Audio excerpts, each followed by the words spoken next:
Hello, everyone, and welcome to the OpenUSD Insider Livestream. I'm Edmar, the Community Manager for NVIDIA Omniverse.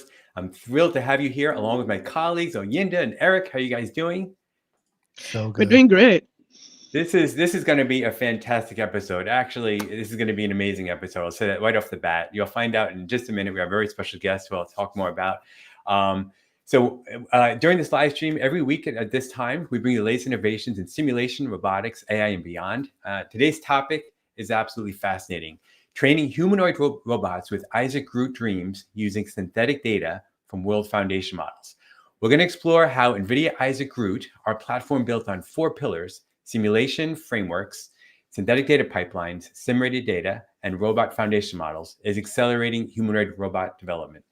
You're also going to see how Groot Dreams, a synthetic data generation blueprint powered by NVIDIA Cosmos World Foundation models, enables robots to learn from just a single image and instruction prompt without requiring massive human demonstrations. We're going to go over some quick news announcements, and then we have a very special guest, Jim Phan, who's waiting in the wings. Jim is a leading figure in the AI and robotics community with hundreds of thousands of followers, a deep expertise at the intersection of foundation models and robotics. He's going to share the vision behind Groot Dreams and DreamGen, which forms the basis of NVIDIA Groot Dreams synthetic data generation blueprint. After Jim's Mark is going to introduce a couple of colleagues. We'll watch a quick video, and then we'll get into the nuts and bolts of this live stream. I encourage you to start posting in the chat. Let us know where you're watching from, any projects that relate to this topic that you're working on. Tell us about your company, interact with other people, and of course, ask your questions. We're going to take your questions throughout the live stream. So first, let's talk just for a couple minutes about a big event coming up in just a few weeks that I'll be at, along with my coworker, Amelia, from the community team, and that is NVIDIA at SIGGRAPH 2025 in Vancouver. If you are attending, we highly encourage you to go to our Discord server and check out the SIGGRAPH channel, where we're posting updates in real time. We also have a WhatsApp group specifically for people who are going on site. We encourage you to jump on that also. That link is also on the Discord server in the SIGGRAPH channel. If you need any help, feel free to contact me. You can also check out this QR code, which will bring you right to the page with all the information about our events at SIGGRAPH, including the special address with the address that will happen on Monday, August 11th at 4 p.m. Pacific. This is going to be a fantastic special address from NVIDIA folks. We highly recommend that you guys, even if you cannot attend, this is going to be broadcast virtually. So anyone in the world will be able to access this. You can add to your calendar by looking at that link. We also are super excited to announce that the academic grant program is in full swing right now accepting proposals for robotics and edge AI. Check out that QR code if you want to get involved there. Take full advantage of that. We also have robotics fundamentals, new Isaac Lab courses. These are just amazing resources. No reason, if you're interested in robotics, you should not be taking this. You should absolutely, it's absolutely free, very valuable, a lot of excitement in the community about these courses. And we also have R2D2 training generalist robots with NVIDIA research workflows and World Foundation models. This is a very informative blog. Check out that QR code to go there. And then without further ado, I would like to introduce our special guest here.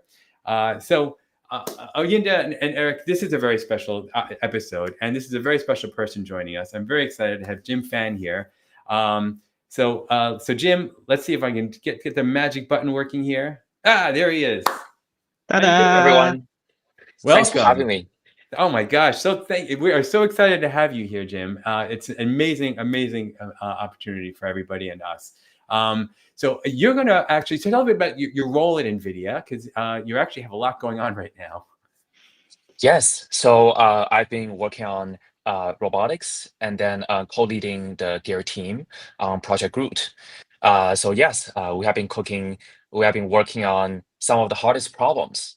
And I know like many of you might be very curious, right? Like you have seen, great large language models, right? ChatGPT, Anthropic, right? Solving very difficult problems, right? Like solving math. Those models can solve math more than I could, right? But still, why don't we have robots that can cook us a very nice homemade meal? Well, I think robotics is hard because of data. If you think about large language models, you can download Wikipedia, download Reddit. There are tons of text on the internet that you can directly download and feed into the model. But unfortunately, for robotics, we don't have this luxury, right? You cannot download the motor control commands that runs through every finger, right? These motor signals. There is nowhere to download from the internet. So at the core, robotics has a data problem. And if we're able to solve the data problem, we'll get pretty close to solve general purpose robotics. So this is where our team spends significant amount of research efforts on. And the question is, how do we generate data, right? How do we find data? One way is to collect it through a process that we call teleoperation, where you have humans, and if you have seen the movie Avatar, right, like the humans can wear a VR glass and you step into the body of the robot. And then as you move your hands, the robot's hands will move with you. So through this process, this teleoperation process, you'll be able to collect the data and then all the motor commands that come with it. But this process is very slow. You need a person standing next to a robot to do all of these tasks. And you cannot really go beyond 24 hours per day and 7 days per week. So how do we break this data barrier? There are a couple of ways. One way is through GPU accelerated simulation. And this is also something that NVIDIA is heavily invested in. So we have a whole suite of tools called Isaac Lab that runs on GPUs in parallel, so you can generate lots of data.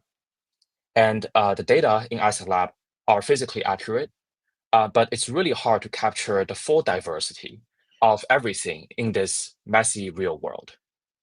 So we are developing a new set of techniques based on the Cosmos World Foundation models to use learned simulation to generate data. And I'm very excited by this because models like Cosmos, they learn from hundreds or millions of hours of videos from the internet. And in those videos, you capture all the dynamics, all the diverse objects, and all kinds of interactions between humans and objects with other objects, right? You can see how they change. All the soft body, all the liquid, anything that you would like are captured in those moving pixels. And then models like Cosmos basically compresses hundreds of millions of these moving pixels into one model, one artifact. So you can think of these world models as basically like a quantum superposition of realities. And once you prompt it, you'll be able to simulate realities. And given these first principles, we built up a new initiative, a new research line that we call Groot Dreams. And the first algorithm in this series is the DreamGen work. And it's done by our team's amazing researchers. And today you'll hear it directly from Joe and Youliang. So without further ado, I'll hand it to them. I do have to go. I'm really sorry about it. But please enjoy the show. Thank you so much. Thanks for joining us. Bye. Edma, I think you're muted.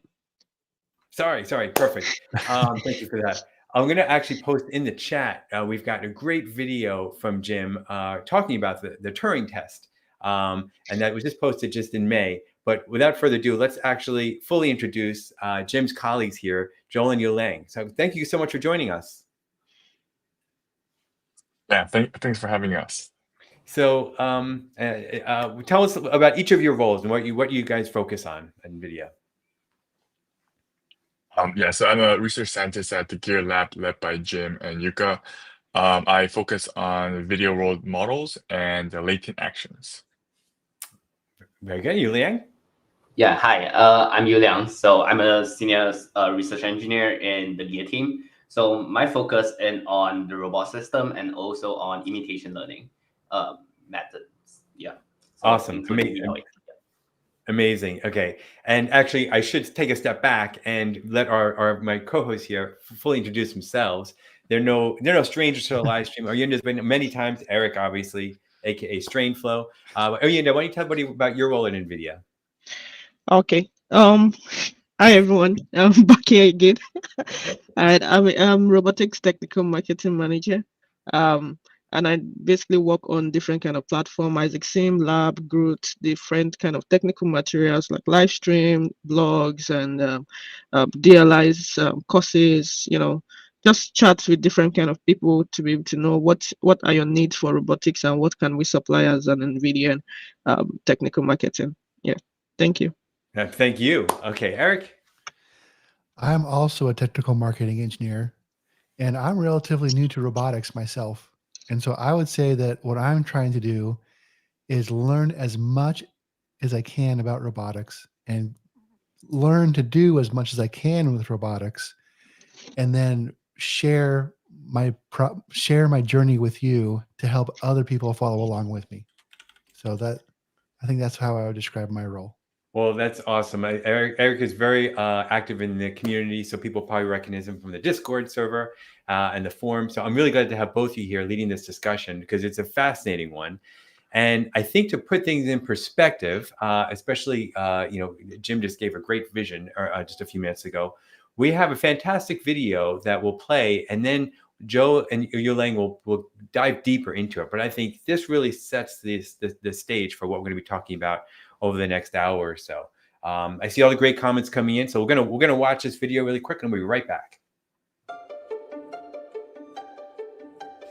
The age of generalist robotics has arrived, with breakthroughs in mechatronics, physical AI, and embedded computing. Just in time, as labor shortages limit worldwide industrial growth.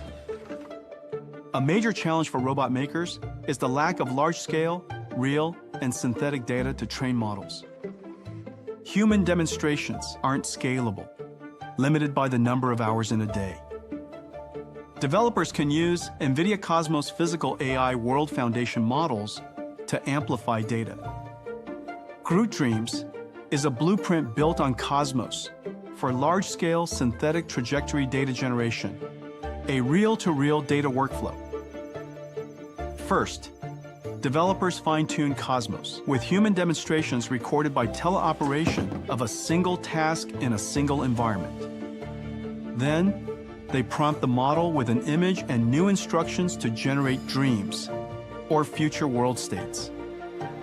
Cosmos is a generative model, so developers can prompt using new action words without having to capture new teleop data. Once a large number are generated, Cosmos reasons and evaluates the quality of each dream, selecting the best for training. But these dreams are still just pixels. Robots learn from actions. The Groot Dreams blueprint generates 3D action trajectories from the 2D dream videos. This is then used to train the robot model. Groot Dreams lets robots learn a huge variety of new actions with minimal manual captures.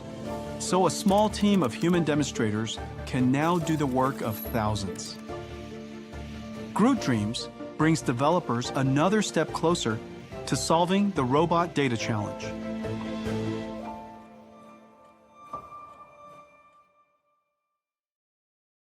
Amazing, amazing.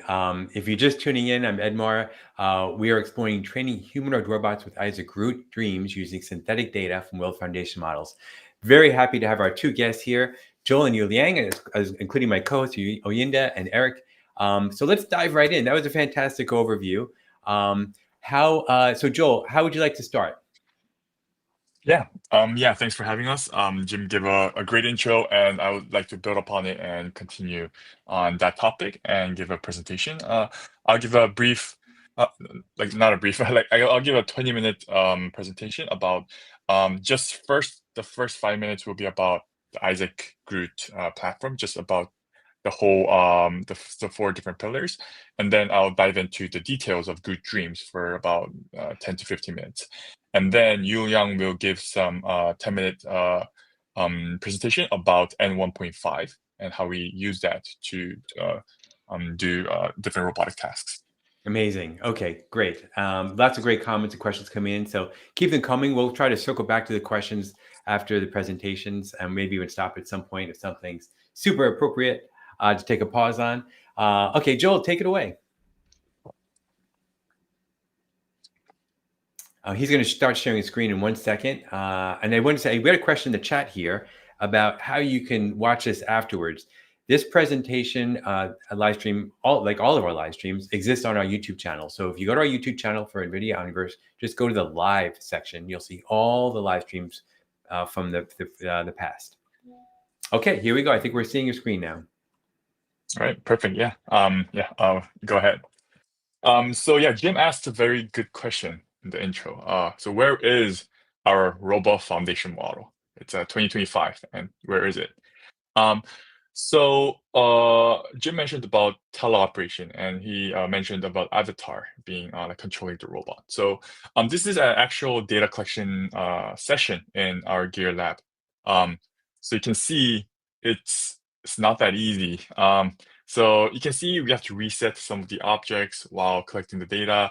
And this is just like a 20-second clip, but we have to do this for 8 hours. And the back hurts. I also tried this sessions. Yuliang tried it. I think most people in our lab tried whole data collection section, and like it's actually very demanding to the physical body. And we're actually really sacrificing human hours to bootstrap robot data, which is not really scalable. And so what kind of data are we actually collecting? So we're controlling the robot. So what is being saved? There's two things. One is the observation, the videos of the robot, and the second is the joints of the robot. So these are the actual like robot data that are being saved during teleoperation. And like Jim mentioned, these are not available in the internet. When we see other AI models like LLMs or like VLMs, they leverage data from the web. It's like text data, image data, video data, but it's widely available. And people upload those data. But these kind of robot data, these sensor or motor data, it's not available. And that is the biggest gap, where it limits the 2025 Robot Foundation models to only having about 10K hours, about one year of worth of data, whereas other AI foundation models like LLMs or VLMs are trained on 100,000 years worth of data. So how do we bridge this big gap and create a generalist robot foundation model? So that's the topic that we want to dive into today, and we want to introduce Dreams that can be one of the solutions for this problem. So it's not. So the it's biggest, not 10,000. At first, I thought it was 10,000 hours versus 100,000 hours, but no, it's 1 year. Oh, sorry. Versus yeah. 100,000 years. Oh yeah. Thanks for the correction. Yeah. No, I'm not trying to. I'm just. It's good. It's clear once I read it, but I just want to make sure everyone. I think that's critical, right? Because you need like 100,000 times more data than the entire body of foundation model training data, or is that right? Yes, that's correct. Yeah, that's the current status of like current robot foundation models that are open source. Must feel intimidating and dire and overwhelming, and that's pretty wild. Yeah, I think this makes this problem very fun to tackle. Yeah. Awesome. So I think the biggest takeaway for this presentation will be, instead of sacrificing human hours like the video that we showed in the beginning, let's sacrifice GPU hours. So these are the three life cycles of creating physical AI. So we generate synthetic robot data, and we train robot foundation models, and then we deploy those robot foundation models to do different tasks. And in NVIDIA, we have 3 different computers for each component. For the synthetic data, we have Omniverse and Cosmos. For the training, we have DGX, and for the deployment, the inference, we have AGX. And there was the Thor platform, Thor hardware that was recently announced in the Paris GTC. There's 4 different pillars for the whole Isaac Groot platform. First, we have the foundation model that I'll briefly give an intro about, and then Yuliang will dive deeper into it later after my presentation. And I'll be more focused on the data pipeline and how we, more specifically on how we leverage video world models for this. And yeah, we have two other components: the simulation frameworks and the AGX, the hardware for inference. Maybe these will be covered in different podcasts.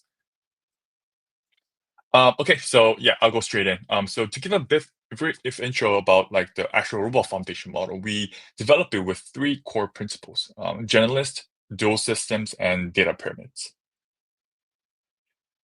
So why? In traditional AI, or when we think about like LLMs or VLMs, models that come from Anthropic, OpenAI, like all these AI companies, right now we're in the phase of specialized generalists. So back in 2018, we were solving very specialized tasks like NLP tasks, summarization, classification, but BERT came out, GPT came out, and we were suddenly in a generalist phase where it could do hundreds of different tasks, not specialized tasks. But right now we have a specialized generalist where it can already do very specialized tasks that are very hard. So where are we in robotics? Right now we're in the specialist phase, where we have specialized hardwares for each specialized tasks. And right now we're trying to get into the generalist phase, and that's where the robot foundation models comes in. And as a generalist, we think humanoid is the best form factor. There's 4 different reasons for this. First is versatility. So as seen in the video here, humanoids are very versatile. They have higher degrees of freedom than other robot systems, which enables it to do different tasks, such as things shown here. Second thing is the hardware cost. So this year is 2025, and the cost of the humanoid hardware has gone down very drastically. Right now, you can purchase like a humanoid robot for like 40K, even like 30K. That's the second reason. Third reason is brownfield. It's a phrase that Jensen always brings up during his keynotes, which is that the world was made for humans, so it's very natural that a robot system is in the form factor of humanoids, so that it can naturally fit into the world that was made for humans. And the last reason is data. All the data existing in this world were created by humans, are visuals of humans, and like videos, images, text, they're all about humans, right? So it's very natural that a physical AI system will have the humanoid form factor to best leverage all the learnings from the data that humans created for humans. Yeah, so those are 4 different reasons why humanoids can be the candidate for a generalist robot system. Yeah, I think Joe, I might want to stop you a little bit. So what do you mean by generalist? Yeah, I was wondering So- the same thing. Is what's the difference between like a generalist and a specialized generalist? Yes. Yeah. So I'm I think we're clear on not in the phase of specialized generalists in robotics, but a generalist is just a robot system that can do different tasks. So why would he? And you talked about the specialized generalist, which is kind of the next step. And what is a specialized generalist? I haven't heard that before. I guess that can already do stuff that are like much faster than humans, and just for like Maybe with large language models, you were talking about ChatGPT, but you Yeah. had ChatGPT listed as a generalist. What would be a specialized generalist? So from LLM? AI agent that can do just like a book plane ticket for me, and just come up with the whole itinerary for a trip. So maybe you're taking a generalist foundation Yes. model, and then you're having it kind of just do a specific thing for you. So it has like the intelligence of a generalist model, but it only kind of focuses on that one task. Is that what you're Yeah, thinking? it does it very, very well, like better than humans. Yeah. Right. Okay. Like, because I think I can think of a lot of like examples of that might be if you take ChatGPT and then you post train it on a specific document, Then you can just ask it about that one document, and it knows everything about that one document. Is that Yeah. kind of it? Yeah. Okay. Yeah, but to really do that well, we would have to start off with a very strong generalist, which is the hypothesis. Right. And so you're working out. So Groot is this generalist. Yeah. It could do anything, but it wouldn't really know what to do. You could think of it as. And then a specialized generalist might be if you take the Groot model and you post-train it to change tires on cars. And then you have a special. And the hypothesis is to reach that capability, we will first need a generalist. Right. Okay. That makes sense.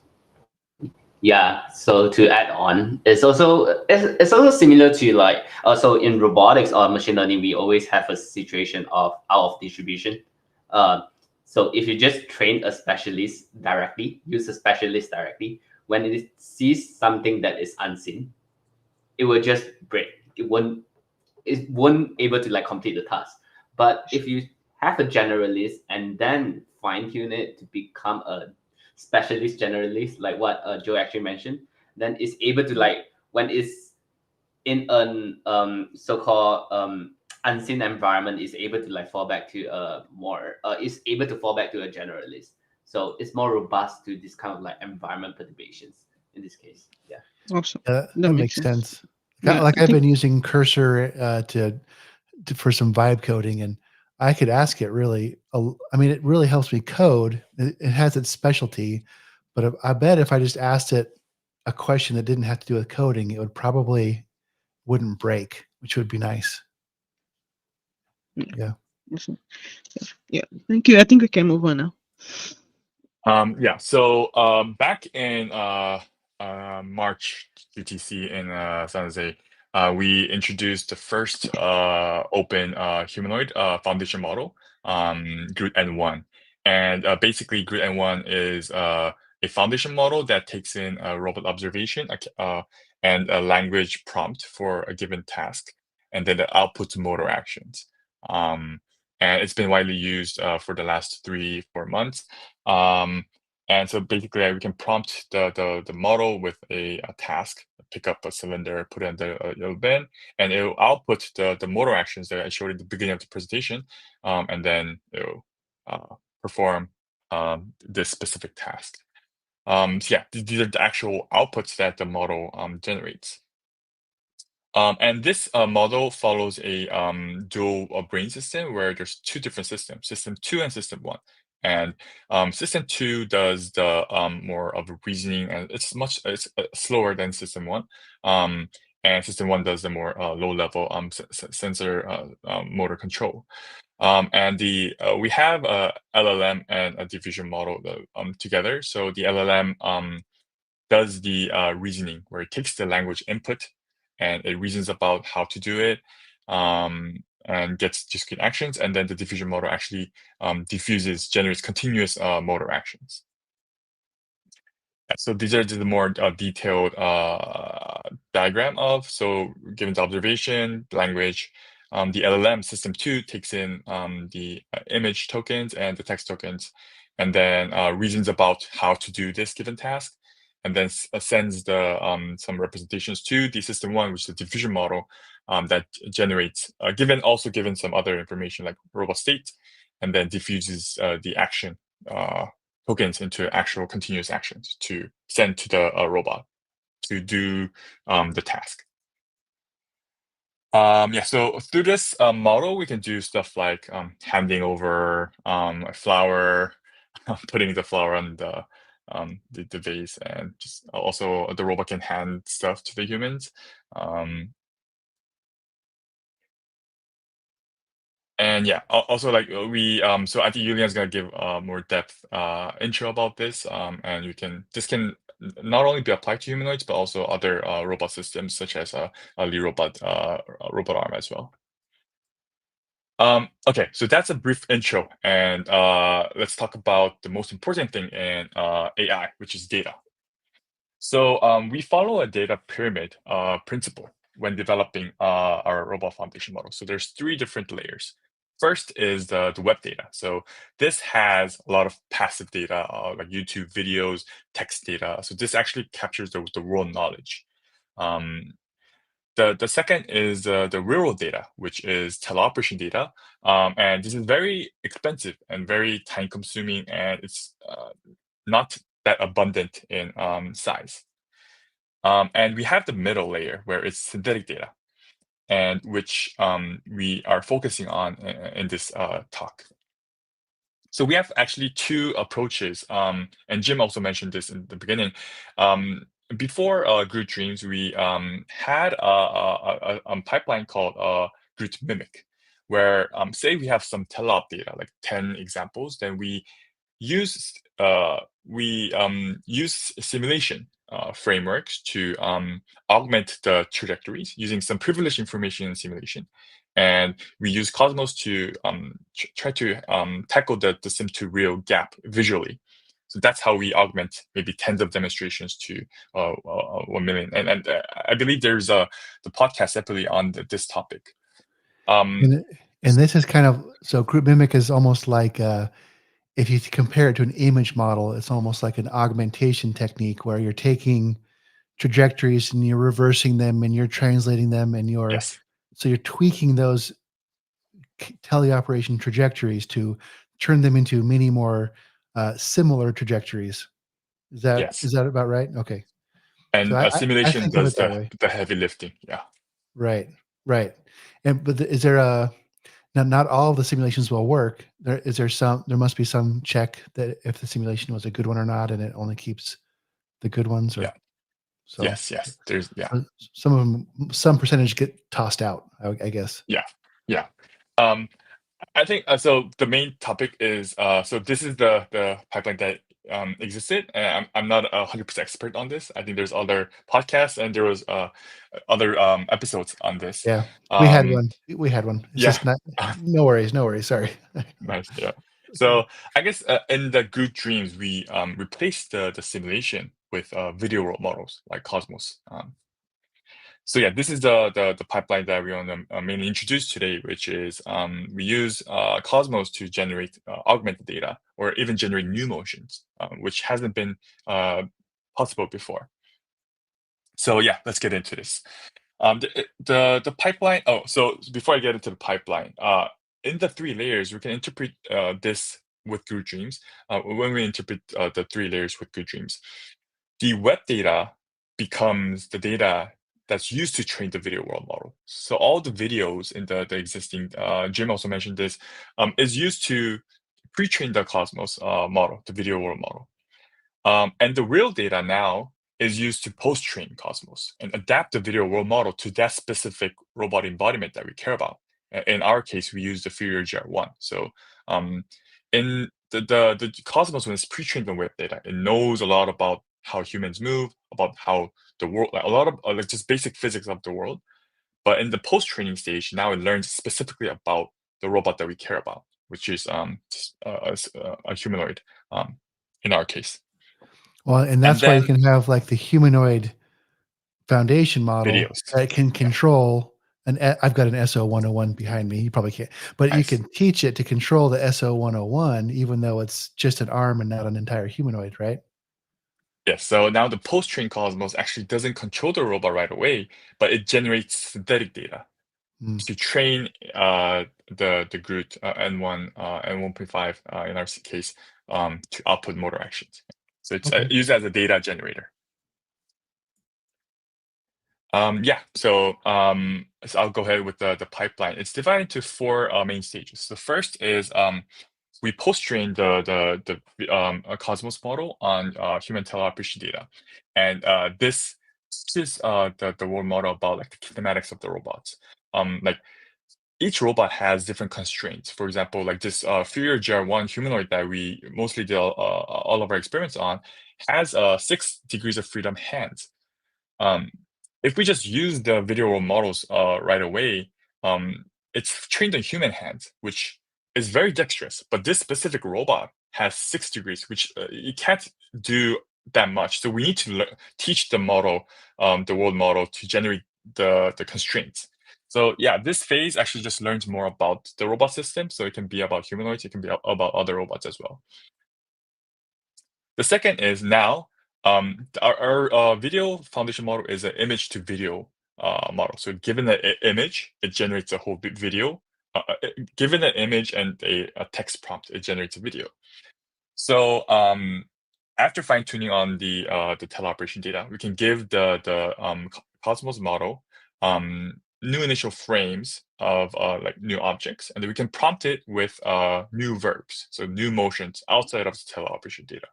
And also we can give the initial frame of a new environment that was not in the teleoperation data, and also prompt with a seen verb or like an unseen verb as well. So these are some examples of the generated videos.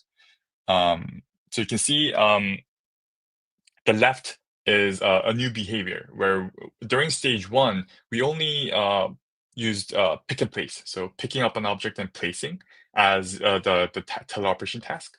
But you can see that the video generated is doing a new verb, which is a pouring motion that was never seen. No one collected data for the pouring motion. And also we only collected data in the lab, as you can see in the left and also the teleoperation data section. But yeah, we took the robot to a new environment, and yeah, these are the generated data, and it's actually in the NVIDIA kitchen. So yeah, so through these the leveraging of video role models, we can generate data for new behaviors and in new environments. Right, But that's interesting. Is this why it's called dreams? It's because this synthetic generated data looks so looks so very interestingly real and all. So so what you're saying is that you have a new frame that you've not seen at all in the teleoperation data. The teleoperation data is in the lab, and then Cosmos is able to generate something, a new different trajectory, new different videos from nothing, just from the initial frames. Is that what you're telling us right now? yes, just from the Oh, initial frame, just from one image. Well, wow. and he said that they used teleoperation data sets to train the video model so that when it generates videos, it looks like your robot instead of like adding a Yes. human hand to the robot, to the end of the robot, or doing Wow. weird stuff. Yeah. That's very interesting. Okay. And probably it's also, like you said, the human hands are so dexterous. So we've got all of our fingers. But if I have my SO101, it just has a pincher. Yeah, it learns And about that. so, Yeah. and so if you got to use teleop data with the SO101 that's with the pincher. And so then the videos generated by Cosmos have a pincher and look like the SO101 and have the right joints and just are videos of the SO101. Yes, and I do have examples of the SO100. I know. I in love that in little a few robot. slides. I can't Yeah. wait. Of the generated videos as well. Yeah. Okay. Yeah. So that's stage 2. But these are just generated videos. But to train robot policies, robot foundation models, we need actions because that has to come together, right? In the robot Right. data section. So we propose 2 different methods to extract actions. One is training an inverse dynamics model, and the second is using a latent action model. And you're the latent action guy, aren't you? That's your. Yes. All right. Well, I have a feeling. I have a feeling I know which one's going to be your favorite. But yeah, yeah, I guess both have pros and cons. Sure. For most of the experiments, we do use inverse dynamics model actions because they can actually be used right away in the real world without having to translate the latent actions to the real actions. So Oh, yeah. okay. Because if you have latent actions, you have to have a model that in that same latent Translate that. space. And if you're Yeah. changing degrees of freedom, then maybe it's a new latent space, and that could be a harder conversion. Something Yeah, like that. it needs a separate conversion, but it has benefits. But yeah, I think it's Sure. Yeah, I can dig that.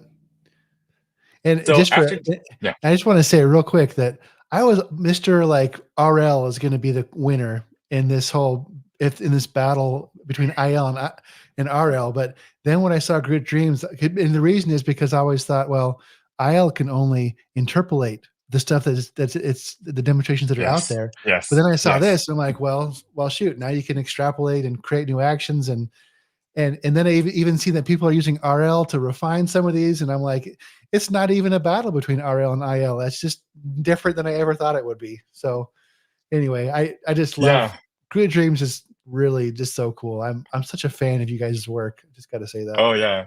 Yeah, thank you for saying this, and yes, thank you for highlighting the critical, like the most important component of this is actually it's changing interpolation, like imitation learning, but Yeah. we're bootstrapping world models to actually break that. I know you're extrapolate. You can extrapolate now, and it's just you're breaking statistics with this thing. So we're gonna take because we're getting a bunch of questions in the comments. I only want to stop for one of them because I think it might be helping other people at the same time.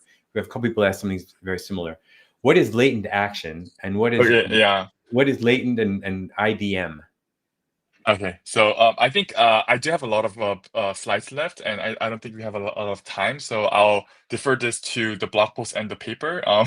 But yeah, so yeah, so yeah, I Okay, think. so we'll post the link to the I blog think- post paper. Yeah. Yes. Yeah. Okay. Yeah. So yeah. After stage. So after extracting the actions, now we have videos and actions. So that's just robot data. So we can train any kind of robot foundation models, including Groot N1 or all other diffusion policies, or like Pi, Zero, or any kind of just video the robot policy models. Yeah. So through this pipeline, we focus on showing 3 novel capabilities. First is augmenting training data for context-rich tasks that are very hard to generate simulation data for like 2Us, deformable objects. It's very hard to generate this kind of data in simulation. It's still it's possible, but very time-consuming.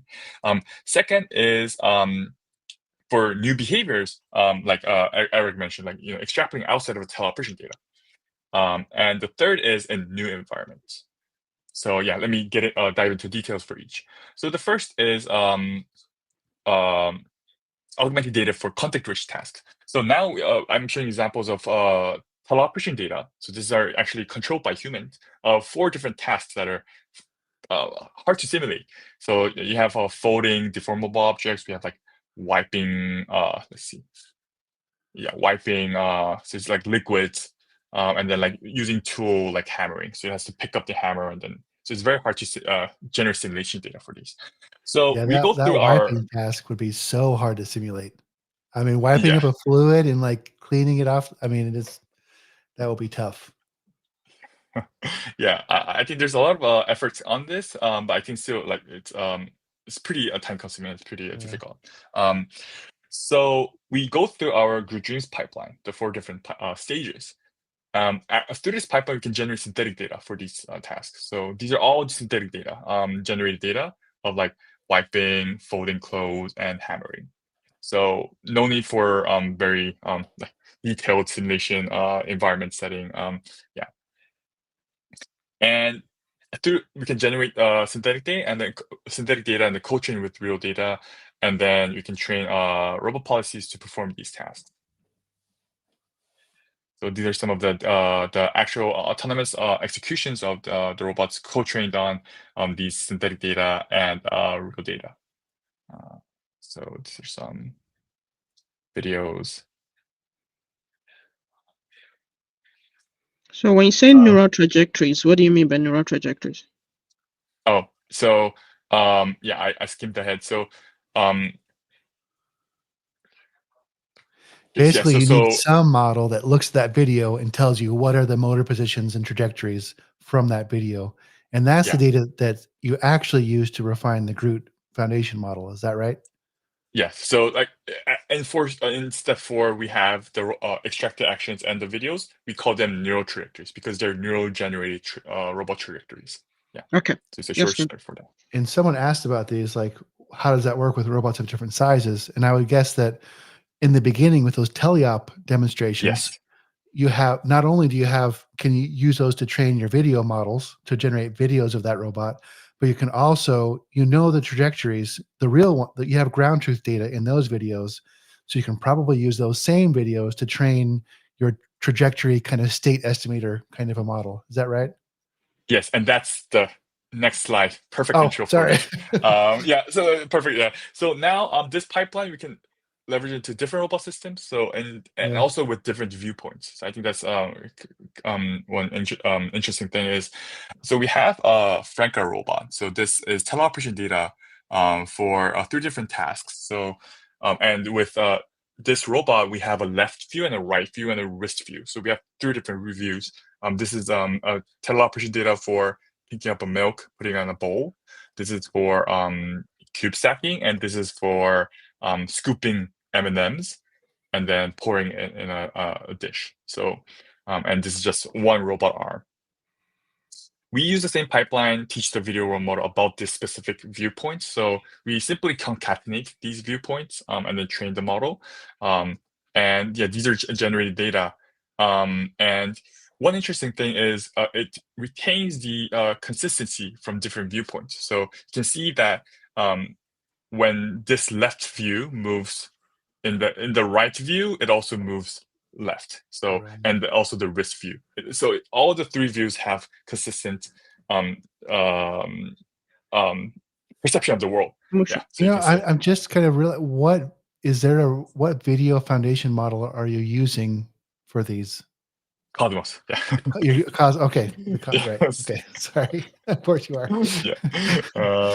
Yeah. So, so in the Because that DreamGen consistency is tough. Getting a Yeah. consistency between the 3 views, that is extremely non-trivial. Yeah. So we explore different video foundation models, video models like 1, 2.1, like car video, Cosmos.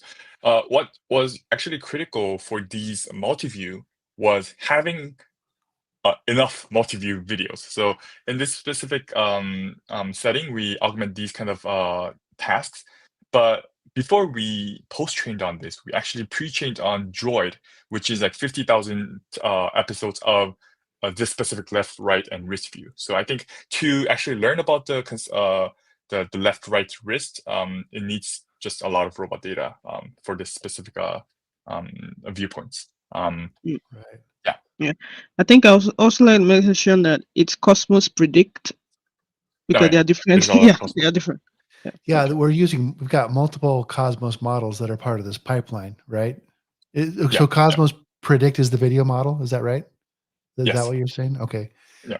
So Cool. Predict 2 is that or Predict? Which of the version of Predict did you use there? Predict 2, yeah.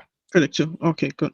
Then there's a question on the channel that says the robot uses depth camera or regular camera. What kind of camera? Just RGB cameras, no depth. Wow. No depth. Great. That's amazing. Yeah. So yeah, we can generate neural trajectories and then train robot policies to perform these tasks.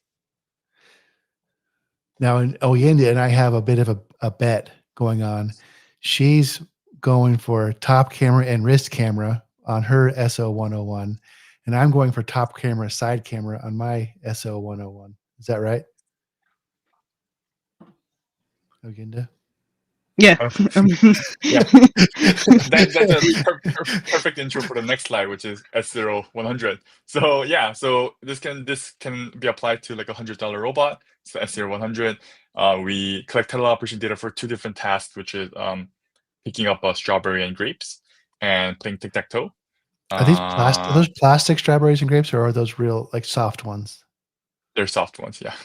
They're Really? the fake ones, yeah. Oh, so they're squishy. Yulian got them, yeah. Oh, that's cool. I mean, soft body pick and place. That's so hard. Yeah. So we can apply the same pipeline. These are generated. So this pipeline works with exocentric cameras and also it's agnostic to the robot system. And then we Just a can quick time actually train check. the policies. So we can go over, but we've got about 10 minutes left if we're going to stop at the hour. And poor Yu Liang has been very patient in the wings. So Eric, I'm about to mute your microphone. So I want to make sure we get through everybody. But and then obviously we have time at the end, then we can start asking more questions. But I want to make sure we get through everything we promised. Okay, yeah, maybe I'll skim through the rest of the slides to give more time to Yu Liang. So so we in this DreamGen paper, we actually test diffusion policies, Pi0 and Groot N1 for 3 different robot systems, and we show consistent gains across different robot policies and different robot systems as well. And yeah, we also show some sim results where we show some scaling curves. The more number of neural trajectories we have, the higher performance we get. Okay, so I'll just skip through the second, just briefly go through the second and third contribution, which is new behaviors in new environments. So now we constrain ourselves. So the first contribution, we augment data for context-rich tasks. We try to augment the data of existing tasks. But now we generate data for new verbs and new environments. So we trained the video model on 3,000 teleoperation data of a single environment, which is in the Gear lab. You can see that we're in the lab space here in the background. And we only collect data for pick and place. So picking up an object and placing. So that's all the data, teleoperation data we use. But we prompt it with new verbs. It's like, opening MacBook, unrolling, typing, pressing, watering the flower, closing the microwave, ironing, lighting Are the these candle. real videos or are these? I Synthetic can't even videos, tell. yeah. These are Yeah, synthetic. synthetic Okay. videos. Yeah, and then we go through the whole pipeline. We generate synthetic data, neural trajectories, we train robot policies, and these are just zero-shot executions. Zero shot, as in we never collected teleoperation data for these motions. Opening MacBook, ironing, picking up and ironing motion, like unrolling the mat. These are motions never seen during teleop. And then the last one is watering flowers. It's still a bit jittery because we don't co-train with real data. This is only synthetic data, so it's the actions are not that smooth compared to real, but still we learned these motions. So if we you did apply like the a same couple pipeline to hundred, if you did like 100 real demonstrations, it would probably smooth that out a lot. Is that right? yeah. But right now we constrain ourselves with only training on the synthetic data. No That's good. real data. And we take the robot to around NVIDIA at the cafe, and we prompt it with the left shows with like scene verbs, but with also new motions. So these are some examples of the robot execution of pick and place in a new environment, a new verb in a new environment, and new verb in a new environment as well. So that's it. Sorry for breezing through the last section. Yeah, I think that's it. okay. I think I might just mention one more thing. So you see DreamGen right there. So in the blog you see DreamGen as a paper. So it's good for us to mention that DreamGen forms the basics, of NVIDIA Isaac Groot Dreams synthetic data generation blueprint. So when you see DreamGen, just know that it's the research that powers our Isaac Groot Dreams blueprint. It's good to know that. It's amazing. So Groot Dreams will continue on this line of work where we will leverage video world models to lessen the human hours needed. But DreamGen is just one of the first line of work on this direction.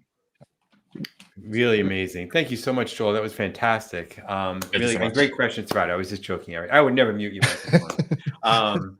Okay, but you, Liang, you have been super patient. He has warned me. Well, we've gotten a lot of great comments and questions throughout. We're going to try to circle back to hit some of them. But don't worry about it. If you post it on YouTube or LinkedIn, we can go answer some of those questions after our live stream. So we'll have our team go through there. So keep the questions. We'll see if we can go over today. Does anybody have a hard stop on the panel here?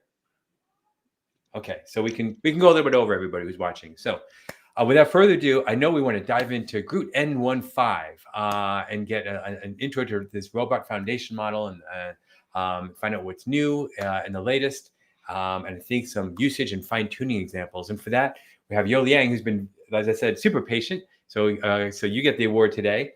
But we're super excited to show off your stuff. I see you're sharing your screen, so I'll show everybody here. And the floor is yours. Right.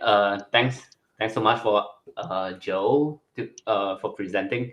Yeah, I kind of enjoy the slides, to be honest, because a lot of the videos I kind of skimmed through previously, and this time I patiently look at all the dream videos. They look very impressive. Yeah. Okay. Let me briefly. I can make it fast.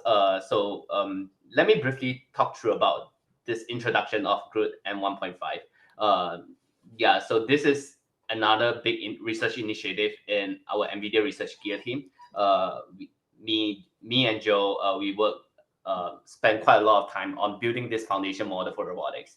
So going back into what DreamGen is about, So DreamGen generates all these neural trajectories, meaning it's still in the form of data set. So how would you want to use that data set to train the policy?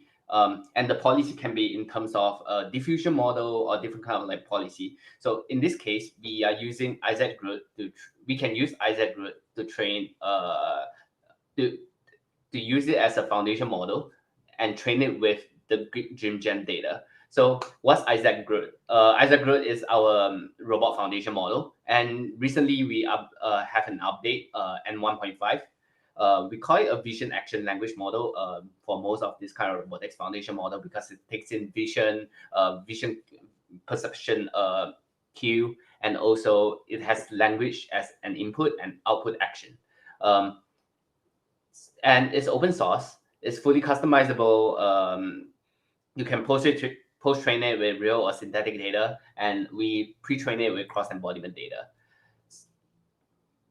Yeah, and a lot of people ask about like what's new in N1.5 versus N1, and in fact, we just released N1 on March, GTC January, a few months, 6 months ago. I think it's less than that. So yeah, so we roll out N1.5, and a couple of things different here. First is a 3 billion parameters foundation model. It's slightly larger. We freeze the VLM because it helps to preserve the language understanding.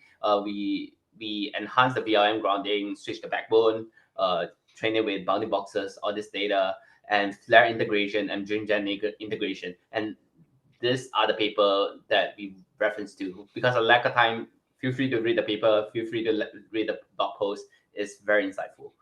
So for model architecture, I think everyone is kind of familiar with this. We have a dual brain architecture, and it takes in image, robot state, language prompt. This kind of foundation model takes in all this as input and output robot action as output. So let's go back into like robot learning for data-driven kind of like robot learning. There are two main methods of doing this. Just now, we kind of debate about like behavior cloning, supervised learning versus reinforcement learning, right? And these are the two kind of main methodology for robot learning: imitation learning and reinforcement learning. And note that difference here is that data source for imitation learning is comes from human expert data, and data source from reinforcement learning comes from self-exploration and self-exploitation. So for reinforcement learning, a classic example is locomotion, and commonly we use Isaac Sim for this, but the focus here is on imitation learning with Isaac Groot. Yeah, so Isaac Groot, Groot N1.x is this vision language model. This is our NVIDIA recipe of some VLA, and there are also other kind of like VLA here from Google, from Pi, from Figure, etc. And yeah, the architecture is kind of same for N1 and N1.5, except we have a better VLM to make it better perceive the word and enable generalization for language following. So how do we train this kind of foundation model? Most of the time, real world data. And this is an example of like teleoperation. An operator is teleoperating the robot via the glove, and the robot kind of mimics the action. And like what Joe said, it's very expensive to do so. So we have this kind of data pyramid. I won't go into details, but this is the data statistic that we have. This is N1, this is N1.5, and note that here we kind of have more DreamGen data. We have sim data, real data, because we want to show that sim and real co-training actually helps. And we have open cross-embodiment data because we can leverage on other kind of embodiment, other kind of robots data to train this kind of foundation model to make it better, able to like generalize to different kind of robots easily. So what embodiments?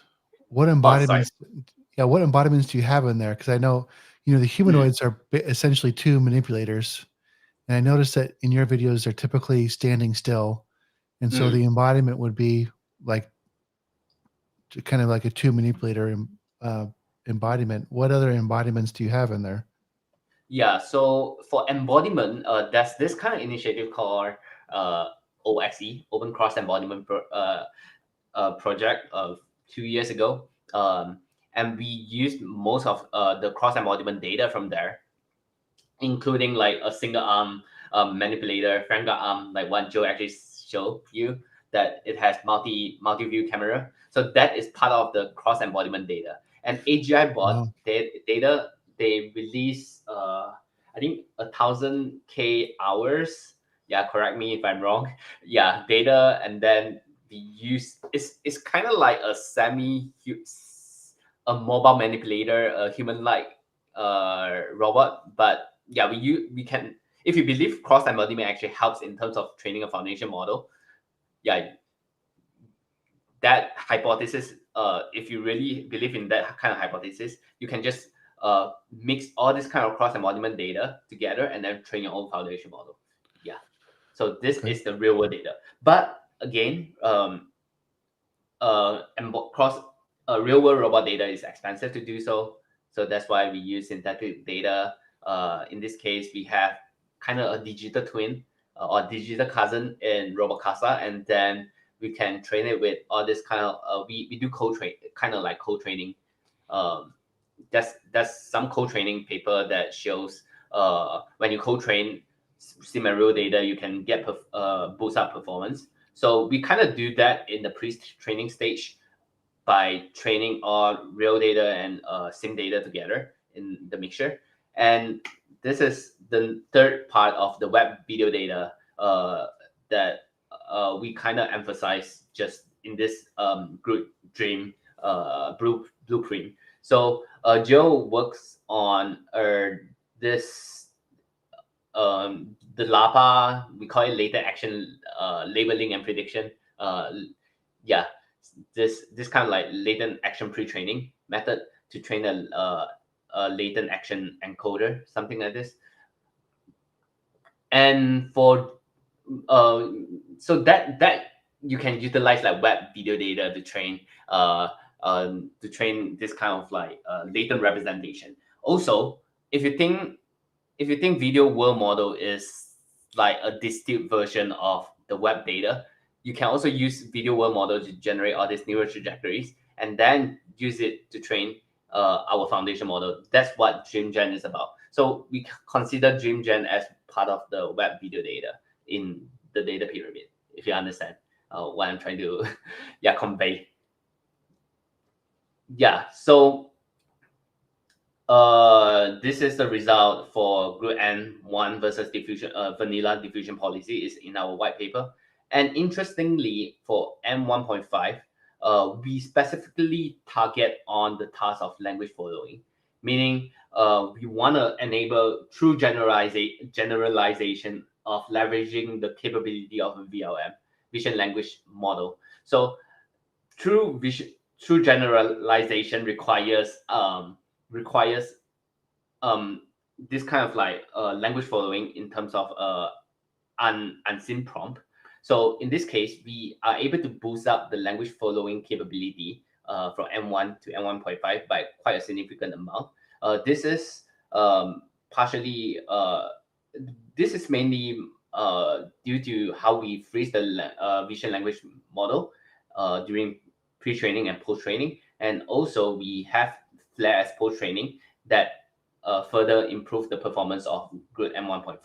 So these are some of the rollout videos. The prompt is pick up the pitch to the plate, pick up the beta god to the plate, and also to showcase like post-training capability. We won't lose this kind of generalization. We also post-train Groot N1.5 on 1,000 demonstrations of this G1 robot.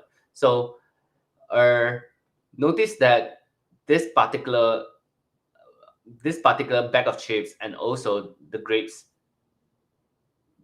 bag of chips and also this particular soap is actually not in the training data in this 1,000 trajectory, but the robot is able to generalize the policy is able to generalize according to the prompt and follow the language accordingly. So yeah, this is interesting because we are still able to retain the language following capability in the VLM after post training. So yeah, this is what is important for a foundation model.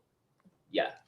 And so I guess my question for you there is, so I've got the SO101 arm, and Yeah. so really when I post train Groot N1.5 on that arm, it seems like Groot already has knowledge of like object classification and action. Really, I'm just teaching it the embodiment of that new arm. Is that right? Yes, technically yes. But I would argue that in terms of having good object classification capability during post training, you still need a huge coverage of demonstration data as such that it won't overfit to certain behavior, which we normally see in post training stage. Okay, let me think about that, because you just showed us the unseen object, so it can pick up the bag of chips or the soap, and it knows what those objects are because of the foundation model. You have not post trained on those objects. Yeah. But sometimes if I don't post train on any objects, it can overfit. Can you help me? So during the post training stage, we kind of collect a lot of that demonstrations, right? If your demonstrations is very repetitive without a lot of so for example, if I just have a blue ball and all of my demonstrations are with the blue ball, it'll kind of overfit and like forget what all those other objects are. So I want to have a little bit of variety in even my demonstrations to avoid it overfitting on whatever object I've chosen. Is that what you're saying? Exactly. Yeah, Oh, exactly. okay. So Yeah, that makes sense. yeah, so in our data, 1K data, we kind of have a varieties of different kind of objects in the data set. So if you only post train it with an apple, I don't think it will work. Also, you need to have it'll overfit to apples. It'll be like it's like it forgets all the other stuff it knew and from the foundation model, and it just does apples from that, and that can happen.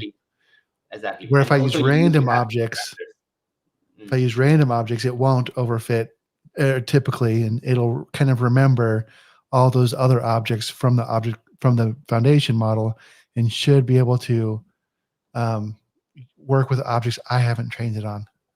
Yeah. Okay. Exactly. Good. I was going to make that mistake. I was going to teach it on just a Lego brick. So I was going to overfit it. Yeah, the intuition of what kind of data is important is actually very hard to describe, but it's quite important during this kind of like training and imitation learning model. Yeah. Yeah. This is great. So the code is open source, it's available on GitHub, and the model card is also available on Hugging Face. Feel free to use it. I think we kind of get a lot of good tractions out there, in the community, because we are also leveraging on like LeRobot data set, and also SO101, SO100. Yeah, it kind of like makes things easy for other people to use it. Yeah, and so this is some of the cross embodiment things that we tried. There's a blog post on this. We have a G1. This is someone sent it to me. It's an open source AGI bot, X1 robot that they post trained it with Groot and Groot N1.5, and we also test simulation data, and this was we kind of test it on the 1X robot for the M1 project. Cool. So this is quite going too much into the detail, but to train your own policy, follow this. Screenshot it, pause the video if you want to like look more deeper into it. And training data configs, embodiment head. So we in order to train with your own data set, you need to specify what kind of modalities you use, the history length, the action chunk size, and data transformation is quite critical. A lot of times people and not really noticing how important it is, check out Russ Tedrick talk here. Choosing a right normalization is very important. And for Groot N1.5, we released 4 kind of embodiment tag. GR1, which is the 4-year GR1 robot, OXC, Open Cross Embodiment Droid dataset, and AGI bot Genie1 robot. So if you don't have this 3 robots in your lab, it's okay. You can use new embodiment tag, meaning you treat that particular robot as a new embodiment, and then you just fine tune your data set, your custom data set by using our pre-trained model. Yeah. Model inference, is 3 billion parameters with bfloat 16 is technically 5.91 gig on the GPU RAM. So you can run inference on a it's in a lot of like consumer GPU. So yeah, it's kind of accessible. As long as you're not trying to record with OBS Studio at the same time, right? Yes. What's like the minimum GPU requirement for you to run this model? To run the model? Yes. Unfortunately, most of our GPUs in our lab are kind of expensive, so we don't have like too many low spec GPUs. I think the only low spec GPU I have is on my laptop, which has I don't know the spec, but yeah, it's able to run. I'm able to run on my laptop. So yeah, any laptop GPU is not nearly as powerful as like the equivalent desktop GPU. So that's one thing I'm telling. If you're getting into Isaac and robotics, I highly recommend you get a workstation with a desktop GPU. You're just, especially in Linux, the drivers are easier to deal with. You're going to have more VRAM, all of it. So yeah, we normally use the desktop. It's easier to set up because we are a research lab. But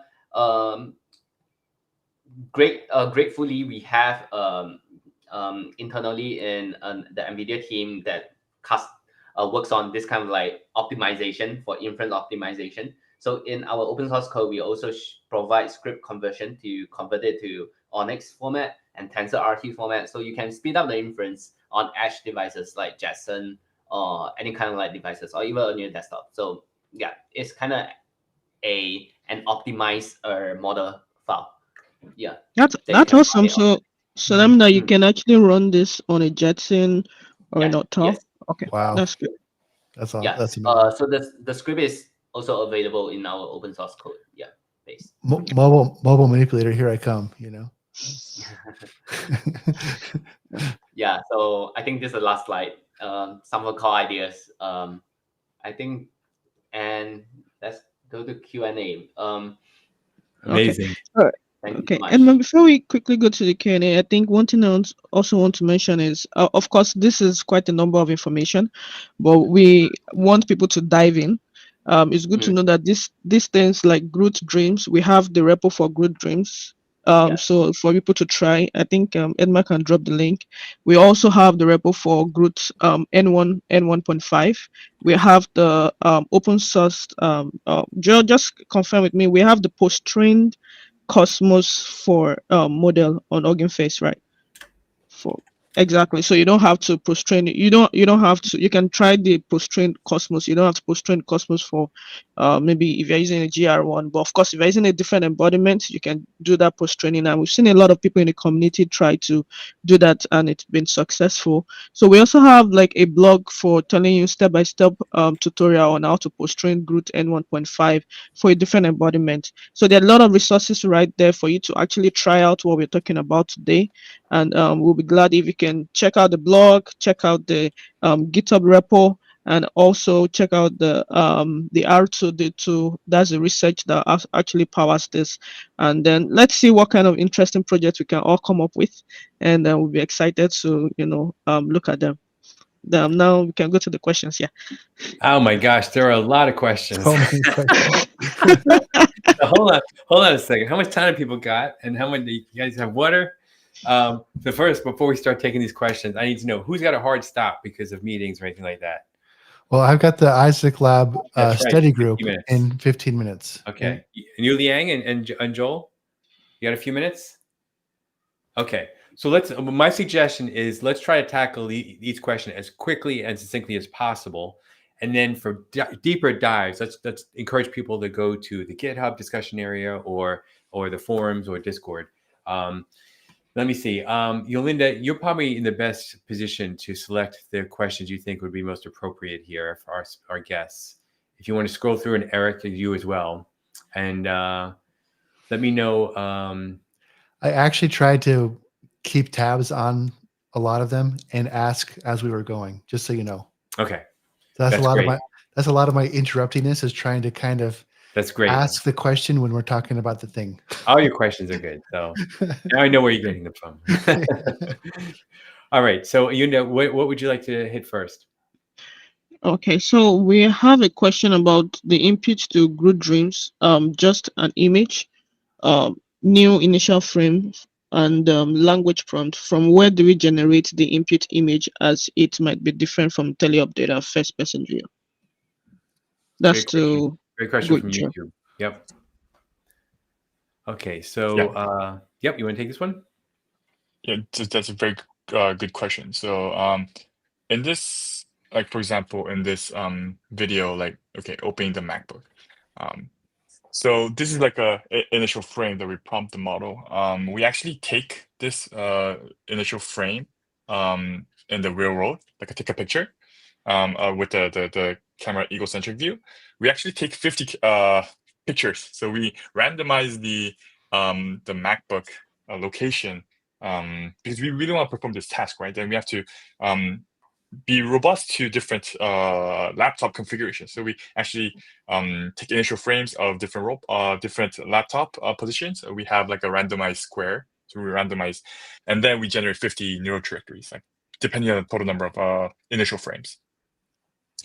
So that's the current method. We get the initial frames. It's pretty manual. We're working on a synthetic approach to augment initial frames, but it's still a working in progress. Yeah. Awesome. Thank you so much. I think there's another question on what do you consider as the ideal balance between real data and synthetic data generation? So right now we just do 1-to-1, so 50-50. If we're gonna do code training right now, I think that's currently just the standard approach. We can do some hyperparameter search, but I think that's just shows the best performance on average. Thank you, Tom. Great question. That's a great question. Okay, somebody asks, is there an example to show the end-to-end pipeline connected to Groot Mimic, Groot Dreams, data generation? Yes, that's the link that Edma posted on the chat about Groot Dreams repo. So that tells you that process. So one more question is, I wanted to ask about Groot, about the trajectories. Was it validated using Cosmos Reason? So what's the validity of the trajectory that can be done? So with all the videos I showed, we didn't do any rejection sampling because the video world models were already pretty good enough to not need any rejection sampling or just like filtering, and they were all pretty useful. But in N1, when we developed N1, we actually used a rejection sampling. So that's just there's some trajectories that are not good, like maybe it didn't do language following, maybe the physics were off. We do filter those, and there is in the Groot repo, the Groot Dreams repo, we do have Cosmos Region 1 being used to filter. So that's already, the code is supported on the GitHub repo. Yeah, that's interesting to note what Cosmos Reason is capable of. Like, one question you asked is that how do you ensure that the thousands of videos that you generated is actually doing the exact task? Of course, I wouldn't want you to go through 1,000 videos and say, no, this didn't do the task. And so being able to use Cosmos Reason to filter out that data is a interesting contribution from the Cosmos team and all. Okay, Eric, do you see any question that we could spin up real quick? And well, Eric's looking through there. So let me remind everybody, if you didn't catch the whole live stream, this is available to watch at any time on our YouTube channel. Just go to the live section on the NVIDIA Omniverse YouTube channel. All our previous streams are located there. You can also leverage our Discord server, which is discord.gg/NVIDIA Omniverse. We have plenty of channels there, including one for live streams. Feel free to use that. And Eric's got a study group happening on Isaac Sim and Isaac Lab in about 15 minutes from now, if you're watching live. That takes place 12:30 p.m. every Wednesday on our Discord server. Eric, did you find a good question? You were so distracted by my voice. I think I have some question right here while Eric is still trying to look for. The question was how many data will be needed for step 1, which is post-training the video foundation model. Yeah, I think that would be I think John mentioned that. Yeah. That's a good question. So we use stronger video world models as the base model for stage 1, the more data efficient it gets. So we explored only like 100 trajectories, and it was able to generate data for that very well. But if we go to like more, for example, like multi-view, so if you concatenate 3 different views, then it's like very out of distribution from the pre-training data from the video models, then we need more data. But if we don't do multi-view, I think just 100 to 1000 is pretty enough to adapt to the given embodiment. So how many if you need to do multi-view? Can you repeat that? For multi-view, we didn't do a strict ablation, but we used 50,000 trajectories from the Droid dataset. It's open source Franca dataset. Right. Awesome. I was like 50,000 hours. It's open source. I don't think I could do that myself. Okay, I'll just take maybe 2 more questions. This is a question for you. Does Groot N1.5 Groot work on custom robot? I guess that's, or how would you make it work on custom robot? I guess that's a quick one since you mentioned that. Oh yeah, so for try to follow the tutorial on GitHub. So we have a step-by-step guide on how to do open loop tests, closed loop tests, and also how to configure the modality config to make it custom to your data set, something like that. Yeah. Okay. All right. I think we've kind of is there an open source pipeline for SO1? Of course, that's the post training blog that we posted on N1.5 and SO101. I think we've pretty much covered most of the question. Are there any plans in the sense of research in regards to smooth texture object versus harsh texture object compared to the grip of the robot arm/arm? I think that's one question. Are there any plans in the sense of the research in regards to smooth texture object or harsh textured object compared to the grip of the robot arm? I think this is just about like in terms of research, are they looking at different kind of textured object depending on either it's smooth or it's rough, that kind of thing? Yeah, another line of research kind of showed that tactile sensing is very important for building good robot foundation model, because like how we human actually pick up a cup, something like this, we kind of have fingers that if we just use our visual cue to understand that, okay, I'm actually gripping this handle, is not sufficient. We might slip, it might slip or whatsoever, not using enough force. So another line of research kind of show that, okay, what about recording all this like tactile information on the sensor. Say your robot hands has a sensor, and then put it in and train the foundation model out of it. So technically, Groot N1.5 supports it. You can treat all this kind of like tactile information as robot state, or if it's a mesh format, you can treat it as an image and then fine-tune your own foundation model out of it.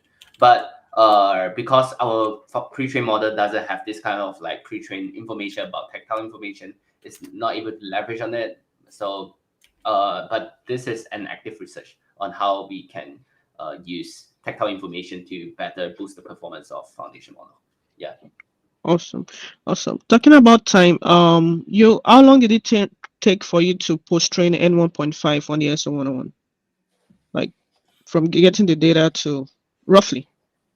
So I think the tutorial examples kind of show how many trajectories. I think 50, 60 trajectories for the pen to cup pen holder. And I was just using 2 GPUs, 2 A6000 GPU, 3 hours is sufficient. Yeah, Okay. so it's pretty quick actually. That's not Data too bad. collection is taking more time than training. Yeah. Okay, That's the that's good. That's good. All right, one last question. Last question. I've got one. You I've go got one on. here. Okay. Yeah. One. Okay, just give me one. Then I think it's a George- question for Joel. Yeah. Yeah, George. Well, George Hart has a bit of a criticism. He's saying not to be too picky, but if you look at the website for this work, the real robot testing seems incomplete. And I just maybe wanted to temper some expectations that if you want to take Groot Dreams and deploy a manufacturing robot into an industrial environment, I think it's probably not quite ready for that. This is cutting edge research. And it's just the fact that they are able to post-train these robots to do tasks that they have never seen before. Like, you have a robot and you can tell it to do something that you've never given it data for, and to do an action that you can only describe with words that you never trained it to do, and it can do it. So even if it worked 1 out of 100 times, if it did it that 1 out of 100 times, that will be groundbreaking. And these are doing it at a lot higher success rate than that. And so this is really you're meeting with NVIDIA researchers right now. Not, if you're looking at deploying robots to a factory floor, well, you probably wouldn't be using Groot Dreams yet. You'll probably be using like Move It and Nav2 and some of the more like a mix of classical methods with some more kind of tried and true computer vision models and that sort of thing. So I just wanted to maybe point that out. Okay. Yeah, I think you said it very, like, this is actually like proof of concept. We only trained on 3,000 trajectories. I guess so for some that may be a lot, for some that may be very little. It's only 8 hours of teleoperation data. And it's only a single task in a single environment. So we constrained ourselves. It's like a research agenda. But so some future things upcoming is we are scaling, and we are, so like, there will be some updates. So hopefully it could be, the next versions will be in a higher quality than the current version. Yeah. Amazing. Of course. Yeah. Amazing. Well, you have some resources on the screen for you. You can use your phone to snap those QR codes, our events, which lists the upcoming live streams, office hours, study groups, keynotes, including CGraph coming up. It's a great idea to subscribe to that channel, as well as subscribing to this channel on YouTube if you want to be informed of our latest live streams and other videos we're uploading here. Highly recommend. If this particular live stream was very helpful, give it a thumbs up. That will tell our team, okay, we need more content like this. As well as our Discord server, which we've mentioned earlier, discord.gg/NVIDIA Omniverse. And you can look at our community page where we list our current Omniverse ambassadors by that last QR code link.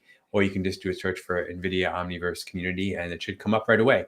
If you are doing a really interesting project, you feel like you're an expert in one or more areas of Omniverse, I would love to invite you to be part of the ambassador program. Get in touch with me.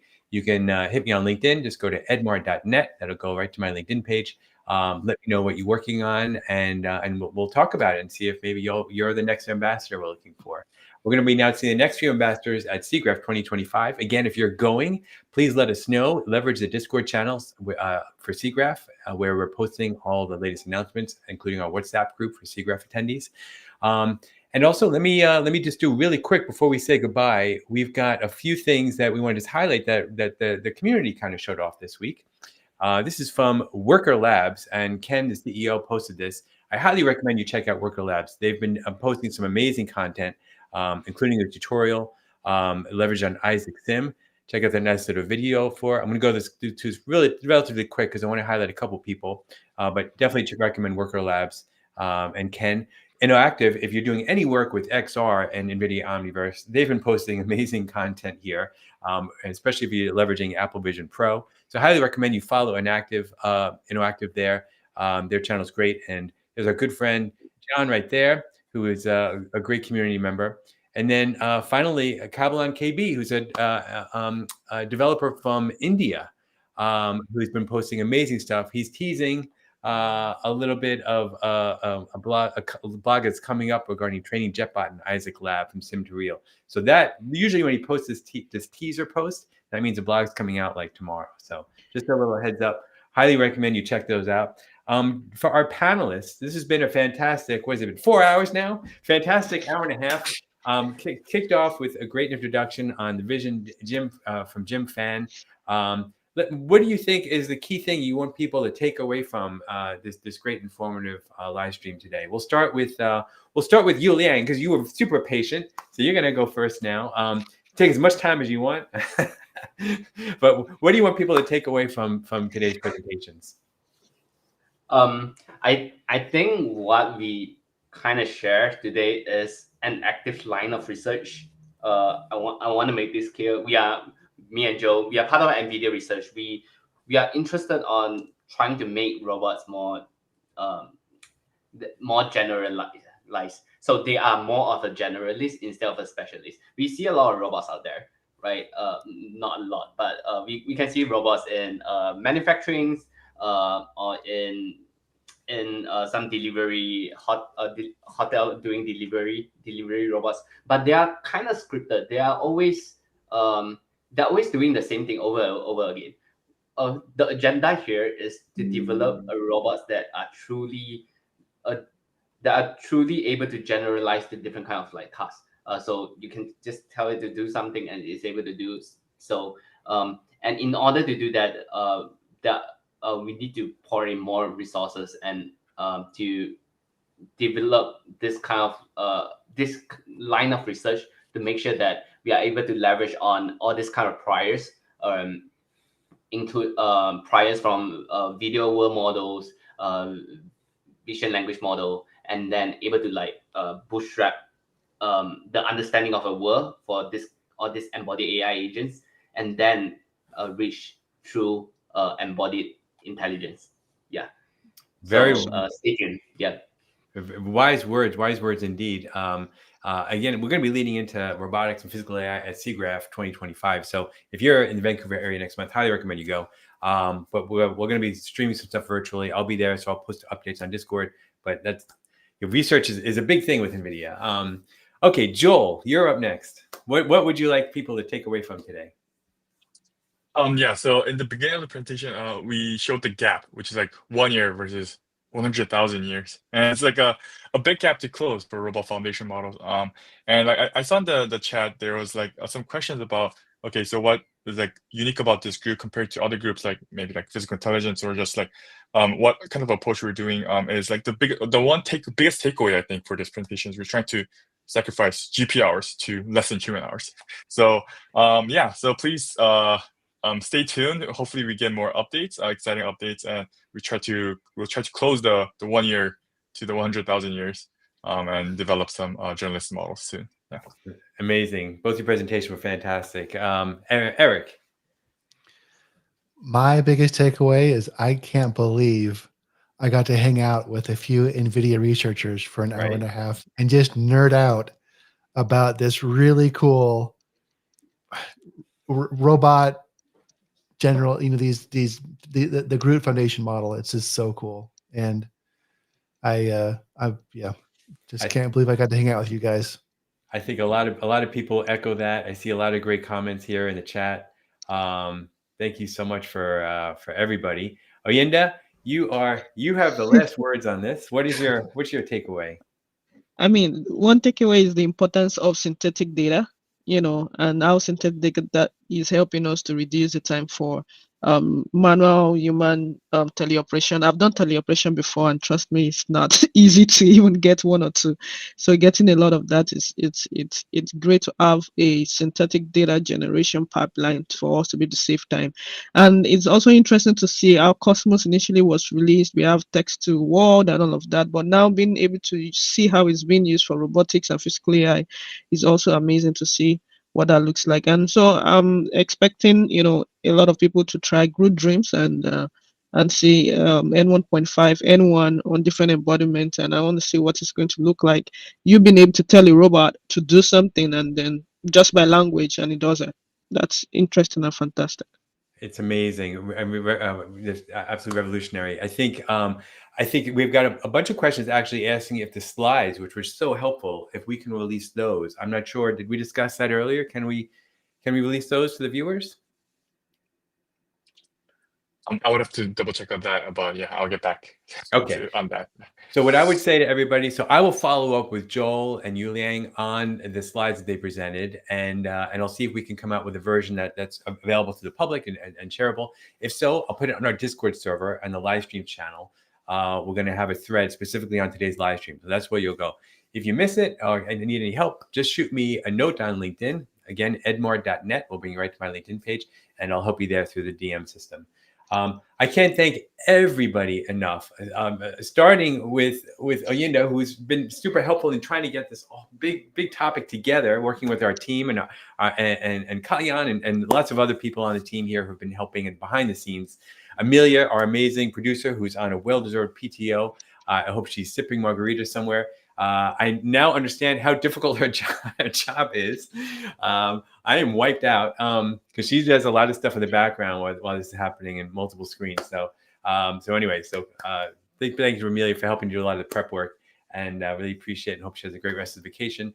Yeah, thank you all for joining and putting together this fantastic information. I think one of the amazing things about this company we all work at is how much we are open and sharing with the work we're doing, and even if it's in progress, like was noted earlier. I think that's super valuable to developers and researchers out there, which is another reason why we're so excited about SIGGRAPH coming up. So thank you all for spending the time putting this together. And last but not least, the audience, all of you watching. We have well over 1,000 people watching live right now across the different platforms. Thank you so much for the amazing questions, the comments, letting us know where you're watching from. A lot of great countries all over the world are represented today in the chat. Really excited to see some of you post your comments. So feel free to go back and scroll through some of those. They're really fantastic. If you need help with anything, again, we're here for you. Until next time, thank you for watching, and thank you all of you for presenting with us today. And big thanks to Jim Phan also. I still got goosebumps. So thanks, everybody. Thanks for organizing. Thanks, everyone. Thank you.